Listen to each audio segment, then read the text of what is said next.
സമയം ഇപ്പോൾ മുതിർന്ന കോൺഗ്രസ് നേതാവ് രമേശ് ചെന്നിത്തല കൂടി ന്യൂസ് മലയാളത്തോടൊപ്പം ചേരുന്നു. ശ്രീ രമേശ് ചെന്നിത്തല, വലിയ പ്രതിഷേധമാണ് നമ്മളിന്ന് കോഴിക്കോട് കണ്ടത്.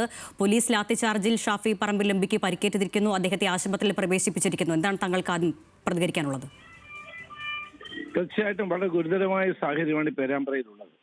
കഴിഞ്ഞ കുറേ നാളുകളായി ഷാഫി പറമ്പലിന് പോകുന്ന എല്ലാ പരിപാടികളിലും ഇതുപോലെ പാർട്ടി CPM പ്രവർത്തകന്മാർ പ്രശ്നങ്ങൾ ഉണ്ടാക്കാറുണ്ട്.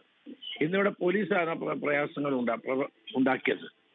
അവിടെ ഒരു രണ്ട് പ്രകടനങ്ങൾ ഒരുമിച്ച് വന്നു എന്നാണ് പറഞ്ഞത്. ഫേസ് ടു ഫേസ് വന്നെങ്കിൽ ഒരു കൂട്ടരെ മാത്രം ലാത്തിച്ചാർജ് ചെയ്യുന്നത് എങ്ങനെയാണ് എനിക്ക് മനസ്സിലാവുന്നില്ല. അതൊരു പാർലമെന്റ് മെമ്പറെ അറിയാത്തവരാരാണ്? അദ്ദേഹത്തെ തെരഞ്ഞു പിടിച്ച് മർദ്ദിക്കുക, കൂടുതൽ പ്രവർത്തകന്മാരെ ഭീകരമായി മർദ്ദിക്കുക, ഇതെല്ലാം ഒരിക്കലും അംഗീകരിച്ചു കൊടുക്കാൻ കഴിയുന്ന ഒരു കാര്യമല്ല. ഭരണത്തിന്റെ പേരിൽ പ്രതിപക്ഷ കക്ഷിയിൽപ്പെട്ട നേതാക്കളെയും പ്രവർത്തകന്മാരെയും മർദ്ദിക്കുന്ന ഈ നടപടി അംഗീകരിക്കാൻ കഴിയില്ല.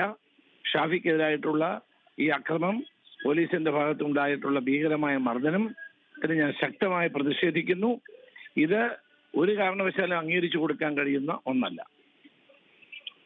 വളരെ നന്ദി ശ്രീ രമേശ് ചെന്നിത്തല പ്രതികരിച്ചതിന്.